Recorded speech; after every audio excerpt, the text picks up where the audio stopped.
ફઈબા જય શ્રી કૃષ્ણ. જય શ્રી કૃષ્ણ.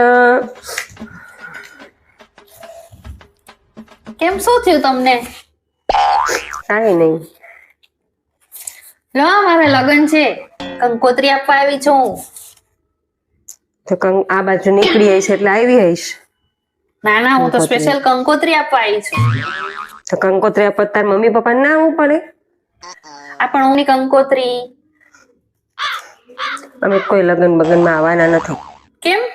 ના, ઓલી વખત કેવું કર્યું તું તાર મમ્મીએ લગ્નમાં આવ્યા હતા તો કે 5,000 તાર માસીને એને 5,000 આપ્યા અને તાર માસાને કપડાં લઈ દીધા અને મને તો 1,500 રૂપિયાની સાડી.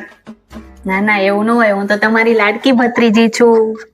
તમારે મારા લગ્નમાં તો આવું જ પડે ને. હુવા નહીં, કપડાં નહીં. હુવા કપડાં ન માંગે? હારું, હવે ઈ બધી વાત જાણવા દો માસાને ને. બધાને માસીને બધાને હારું હારું લઈ દીધું અને અમને કઈ નહીં. એવું થોડું હાલે કઈ? હું તો આવવાની જ નથી લગ્નમાં. જા. ના ના, આવું જ પડે ને. આવું થોડું ચાલે. મારા એક ના એક ફઈબા છે. તો એક ના એક છે તાર મમ્મી ને પપ્પાને વિચાર નહીં આવતો કે એક ના એક છીએ તો સાચવવું પડે? જો આ વખત છે ને, હવે હું નોકરી કરવા માંડી છું એટલે હું તમને છે ને સોનાની વીંટી ને ચેન લઈ દેવાની છું મારા લગ્નમાં. વાહ દીદી એટલે તમે આવશો ને?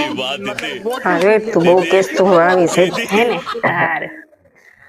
તો પછી ધ્યાન રાખજે. હા જો તારી મમ્મી પછી છે ને ગડબડ ગોટો ન કરે, નતર હું તો પછી ચાલુ લગન વહી જઈશ. હા ના ના, હું કહી દઈશ તમે તારી ત્યારે મમ્મીને. હા ધ્યાન રાખે મારું, બીજું કઈ નહીં. હા હા, તમને હાથમાં રાખશું.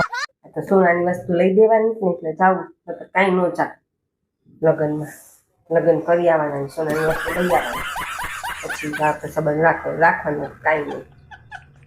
બીજું શું? સોનાની વસ્તુ તો આવી જાય.